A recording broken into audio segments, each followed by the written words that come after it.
इकडे जेवून झाल्यावर अग्निय सियाला घेऊन बाल्कनीत बसला होता. माहित नाही का, पण आज त्याचं मन इतकं अस्वस्थ झालेलं की त्याला तिला त्याच्या नजरेआड करूसं वाटतच नव्हतं. एक वेगळीच बेचैनी जाणवत होती त्याला.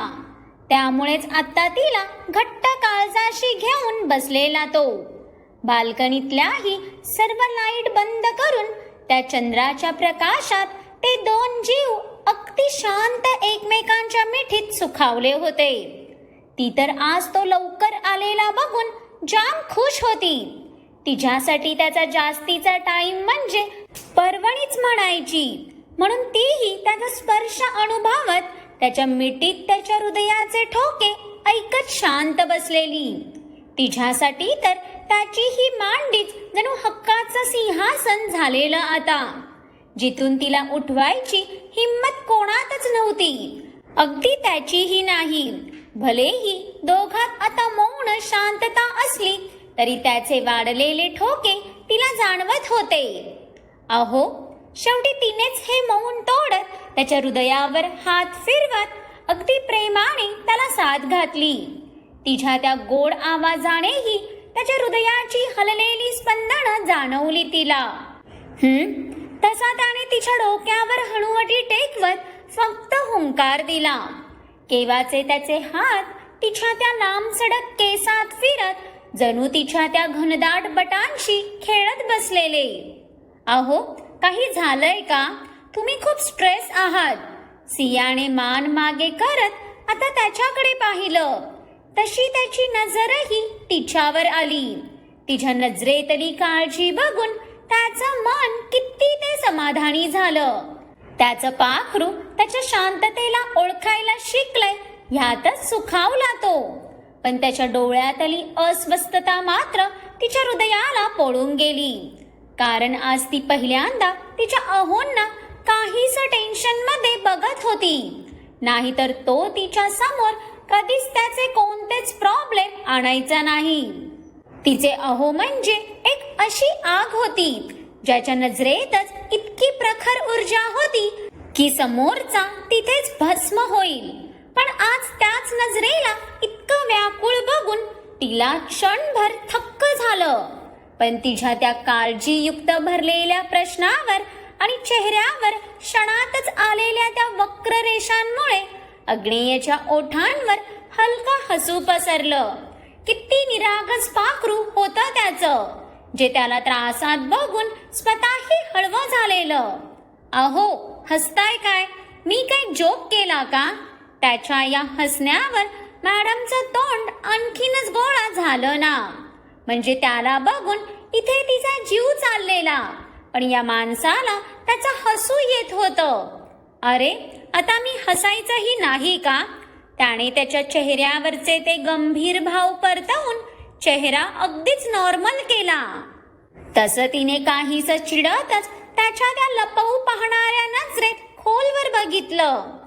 उगाच माझ्यापासून काही लपवू नका, ते तुम्हाला जमत नाही. सियाने त्याची चोरी इतकी अचूक पकडलेली बघून अग्नेयला अजिबात आश्चर्य वाटलं नाही. कारण त्यांचं प्रेमच इतकं स्ट्रॉंग होतं की ती दोघं एकमेकांच्या नजरेतली भाषाही न सांगता समजून जायचे. खूप स्ट्रॉंग आणि मजबूत बॉन्ड होता त्यांचा. पण आता मात्र अग्नेयचा चेहरा अगदी गंभीर झाला. त्याने जो विचार केलेला त्या गोष्टी त्याला तिच्याशी बोलणं गरजेचं होतं. जाना, princess, do you trust me ना? अग्नेयने तिचा चेहरा ओंजळीत घेऊन अगदी अधीरतेने तिच्या नाकावर ओठ टेकवत विचारलं. तशी ती खुदकन हसली आणि तिच्या ओठांवरचं हे हसूच तर त्याची सगळ्यात मोठी ताकद होतं. अहो, असं का विचारताय? तुम्हीच तर आहात फक्त ज्यांच्यावर तुमची सिया डोळे मिटूनही विश्वास करू शकते. सियानेही पुढे येत त्याच्या नाकाला नाक घासत त्याच्या चेहऱ्यावर हलकी फुंकर मारली. तसे अग्नेयने डोळे मिटले. तो कुठल्या तरी गोष्टीवरून अस्वस्थ आहे इतकं तर तिला समजलं होतं. पण जर तो तिला सांगत नाही तर त्याचंही काहीतरी कारण असणार हेही जाणून होती ती. म्हणून त्याला शांत करत त्याच्या उधाणलेल्या मनाला सावरण्याचा तिचा प्रयत्न चाललेला. देन पुढचे काही दिवस तू मेन्शन मधून काम करशील, त्यासाठी तू माझी स्टडी यूज करू शकतेस. अग्नियाने कसं बस खूप मुश्किलीने तिला सांगून तर टाकलं, पण आता ती कशी रिॲक्ट करते ह्यासाठी क्षणभर त्याचं मन देखील घाबरलं. कारण तो इनडायरेक्टली तिला बाहेर जाण्यापासून अडवत होता, म्हणून त्यालाच अपराधी वाटत होतं. असं नव्हतं की त्याच्यात इतकं सामर्थ्य नव्हतं की तो त्याच्या जानाचं प्रोटेक्शन नाही करू शकत. पण तो जे राघवेंद्रला समजतोय, जर तोच असला तर त्याला जास्तच अलर्ट राहण्याची गरज होती. ठीक आहे, जसं तुम्ही म्हणाल तसं. पण त्याच्या बोलण्यावर सिया जास्त काही रिॲक्ट न करता लगेच तयार झाली. पण तिला इतक्या सहजासहजी तयार झालेलं बघून मोठे झालेले अग्नियचे डोळे तिच्या शेवटच्या शब्दावर अगदीच बारीक झाले आणि त्याने काहीशा संशयी नजरेने तिच्याकडे पाहिलं. तुम्हाला माहित आहे तुम्ही कोण आहात? सिया थोडी त्याच्याजवळ सरकायचा प्रयत्न करताच अग्नेयनेच तिच्या कमरेत हात घालत तिला जवळ ओढलं. तसा सियाचा चेहरा अगदीच अग्नेयच्या समोर आला आणि त्याने नजरेनेच तिलाच पुढे बोलायला खुणवलं. तुम्ही माझे तेच सडू राक्षस आहात, जे फक्त त्यांच्या या नजरेनेच एखाद्याचा जीव घेतील.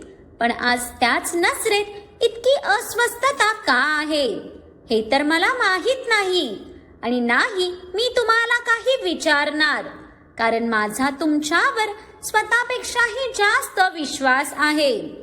पण मला तुम्ही परत असे कमजोर दिसले नाही पाहिजे. तुम्हाला असं मी पाहूच शकत नाही. सिया त्याच्या गळ्यात हात घुमवत त्याच्या गळ्याच्या त्या कंठमणीवर ओठ टेकवत एकदम हळुवार बोलली.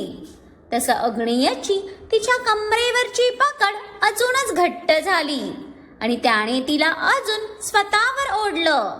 जाना, तुझी काहीच कंप्लेंट नाही का माझ्याकडे? किंवा मी तुला घरात ठेवतोय तर त्याचा राग नाही आला का तुला? अग्नियाने तिच्या मानेभोवती हात नेत तिचा चेहरा हलका वर करत तिच्या हनुवटीवर ओठ टेकवले. तसा इथे सियाचा घसाच कोरडा पडला, कारण त्याचा स्पर्श खूपच इंटेन्स होता. मी बोलली ना, माझा तुमच्यावर पूर्ण विश्वास आहे आणि तुम्ही जे करता ते सर्वतोपरी विचार करूनच करता. सियाने मोठे मोठे श्वास घेत कसं बस त्याला उत्तर दिलं, कारण त्याचा तो इंटेन्स स्पर्श तिच्या पूर्ण गळ्याला रंगवून सोडत होता. तिच्या त्वचेला किती चाखू असं झालेलं त्याला. ह्या क्षणी त्याला तिची खूपच गरज होती आणि कदाचित हे तिलाही जाणवल्याने तिनेच स्वतःहून पुढाकार घेतलेला. त्याच्या डोक्यातलं टेन्शन आणि बाकी सगळे विचार बाजूला सारावे म्हणून तिने आज बायकोचं कर्तव्य निभवत पहिलं पाऊल उचललेलं. जाना, I love you princess, love you so much. Thanks for coming to my life and completed me. अग्नेयने सियाच्या ओठांचा ताबा घेताच सियाचेही हात त्याच्या केसात गच्च झाले. पण आज त्याच्या स्पर्शाची तीव्रता जरा जास्तच होती. तिच्यासाठी बेचैन झालेलं त्याचं मन तिच्यासाठी आता पूर्ण आसुसलं होतं. तीच एक होती जी त्याच्या हृदयात भडकलेल्या ज्वालेला शांत ठेवायची ताकद ठेवत असल्याने तो आता तिच्यात सामावून जायला अधीर झालेला. पण जसे तिचे हात त्याच्या शर्टची बटणं ओपन करून त्याच्या ॲब्सवर फिरू लागले, त्याने गालात हसतच तिच्या ओठांना थोडीही फुरसत न देता तो तिला उचलून तसाच बेडवर घेऊन आला आणि झटक्यातच दोघांमधले कपड्यांचे अडसर दूर करत तो तिच्या शरीरावर त्याच्या प्रेमाची छाप सोडू लागला. आज जितकी त्याच्या स्पर्शाची तीव्रता तिला असहनीय होत होती, त्याहूनही जास्त बेभान करत होता तो तिला. त्याचे तिच्या पूर्ण शरीरावर फिरणारे हात आणि ते ओलसर ओठ तिच्या तोंडून त्याच्या नावाचा जयघोल्लोस करत त्याला अजूनच उत्तेजित करत होते. तिची त्याच्या पाठीवर रुतणारी नख त्याला त्या गोड वेदना देऊन अजूनच भडकवत होती. शेवटी तिच्या सोबत तो सुखाचा परमोच्च बिंदू गाठून त्याने बाजूला होत तिला लगेच मिठीत घेतलं आणि तिच्या त्या घामाने भिजलेल्या कपाळावर ओठ टेकवले. ती तर थकून त्याच्या मिठीत लगेच झोपूनही गेली, पण तो मात्र तिच्या चेहऱ्यावर बेलगाम होऊन फक्त त्याचं प्रेम लुटवत होता. त्याला शांत करण्यासाठी तिच्या नाजूक शरीराला त्याने जरा जास्तच दिलेला त्रास बघून त्याला स्वतःचाच राग आला. तरी तिने त्याला आज हे सुख देऊन जणू तिचं त्याच्यावरचं अफाट प्रेम दाखवत नवीन ताकदच दिली होती. म्हणून आत्ता मात्र अग्नियचे डोळे लाल झालेले. मिस्टर राघवेंद्र, जर तू तोच असशील ना जो मी समजतोय, तर माय बॉय, ह्यावेळी तू खूप चुकीच्या व्यक्तीवर नजर टाकलीये. कारण तुझी साधी नजरही माझ्या जाणावर पडायच्या आधी मी तुला तुझ्याच घरात घुसून फाडून टाकीन आणि तुझ्या बॉडीलाही तुझ्या बंगल्यासकट उडवून टाकेन. अग्नेयच्या डोळ्यातले अंगार त्याच्या जाणाभोवतीच्या पकडी बरोबर अजूनच प्रखर होत गेले. इकडे नित्या तिच्या रूम मध्ये तिची नख कुरतडत इकडून तिकडे फिरत होती. जणू देशाचं खूप मोठं टेन्शनच तिच्या खांद्यावर आलेलं. या भुरट्याचा मेंदू परत लोप पावलाय का? कालपासून या विक्षिप्त माणसाने माझ्या डोक्यावर अक्षरशः तांडव माजवलेला. जगणं पूर्णतः नकोसं केलेलं माझं. मग आज आल्यापासून हा माझ्याशी बोलायला का आला नाही? नित्याचीच आता विचार करून करून बधीर व्हायची वेळ आलेली. डोकं तर अगदी जाम झालेलं तिचं. म्हणजे कालपर्यंत तो तिच्याशी बोलतीये म्हणून चिडणारी ती आज त्याच्या शांत बसण्यावरही चिडतच होती. नक्की त्या लेकराने काय करायचं हे तू एकदाच काय ते ठरव बाई. तो बोलायला आला तरी तुझं तोंड आकसतं आणि नाही आला तरी तुझा जीव चाललाय. खरंच काय करायचं या मुलीचं? आधीच वेड्या असणाऱ्या त्या विक्षिप्त प्रजातीला ही मुलगी तर ठार वेडा करून सोडणार होती वाटतं. असं तर कधीच होत नाही की तो माझ्याशी येऊन बोलत नाही. मग आज तो आला नाही म्हणजे त्याची तब्येत तर बरी असेल ना? मी बघून येऊ का? त्याला बरं नाही हा विचार करूनच इथे नित्याचं हृदय जोर जोरात धडधडू लागलं आणि क्षणातच तिच्या चेहऱ्यावर काळजी पसरली. तिचे पाय शेवटी न राहून आपोआप दरवाजाकडे वळलेच होते की थांब नित्या, अगं कुठे कुठे चाललीस? तिच्या मनाने लगेच तिच्या धावणाऱ्या पायांना ब्रेक मारत तिला मागे ओढलं. ते मी आरवला बघायला चाललीये. तिने वैतागतच तिच्या मनाला प्रति उत्तर देत ती दरवाजाकडे फिरली. अगं पण का? तुला काय गरज? ती दरवाजा उघडायला जाणार की परत तिचं मन आडवं आलं तिला. का म्हणजे तो आज माझ्याशी बोलायला आलाच नाही. नित्याला आता तिच्या अंतर्मनाचा खूपच राग येत होता. अगं, जर आज तो तुला त्रास द्यायला आला नाही तर तुला त्याच्याजवळ जायची काय गरज आहे? तुलाही हेच हवे होतं ना की त्याने तुझ्यापासून लांब राहावं. मग आता तो राहतोय तर तुझ्याच पोटात दुखतंय का? तिच्या मनाच्या दटावण्यावर नित्याला वास्तवाची जाणीव होत तिचं तोंड अगदीच बारीक झालं. पण तिचं मन काही केल्या शांत बसणार होतं का? हो, मलाच हवे होतं त्याने माझ्यापासून लांब राहावं, कारण हे माझ्या फिलिंग्ससाठी चांगलं आहे. पण किती काही झालं तरी भुरट्या असा शांत शांत कधीच वागत नाही ना. म्हणून मला त्याची काळजी तर वाटूच शकते आणि मी त्याला फक्त एक नजर लांबून बघणार आहे. अजिबात त्याच्या जवळ जाणार नाही मी. नित्याने तिच्या मनाला कसं बस समजावून तिच्यावर डोकावू पाहणाऱ्या भावनांना तुडकावत ती डायरेक्ट बाहेर पडली आणि त्याच्या रूमच्या बाहेर येताच आधी तर तिने एक दीर्घ श्वास घेतला आणि ती आरवचा दरवाजा वाजवणार की तिला तो थोडा उघडाच दिसला.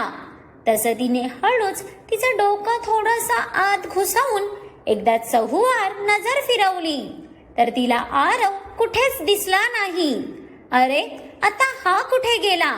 त्या दिवशी ह्याला मिस्टर इंडिया हो म्हणून बोलले होते मी, ते ह्याने आज मनावर घेतलं का? नित्या मनात विचार करत थोडीशी आत आली, पण आताही तिला तो दिसलाच नाही. What are you doing here? तेवढ्यात मागून आलेल्या आवाजाने ती 3 तार उडालीच आणि तिने घाबरलेल्या हृदयावर हात ठेवत पटकन मागे पाहिलं तर तिची नजर डायरेक्ट कॉर्नरच्या लिव्हिंग एरियात गेली. आणि आत्ता मात्र तिचे डोळे मोठे झाले, कारण मग आजपासून ज्या व्यक्तीच्या काळजीने तिचा जीव खशाशी आलेला, तो इथे निवांत बसून व्हिडिओ गेम खेळत बसलाय. ते बघून तिचं तोंड सत्ताड उघडं झालं. आरव, बुरट्या, इथे माझा जीव कंठाशी आलेला आणि तू इथे व्हिडिओ गेम खेळत बसलाय. ती तणतणतच येऊन त्याच्या आणि टीव्हीच्या मधात कमरेवर हात ठेवून उभी राहिली. तसं त्याने काही वैतागतच तिच्याकडे पाहिलं तर मॅडम रागाने पार गुलकंद झालेल्या. तिच्या चेहऱ्यावरचा तो राग बघून तर इथे आरवच्या हृदयाला आगच लागली.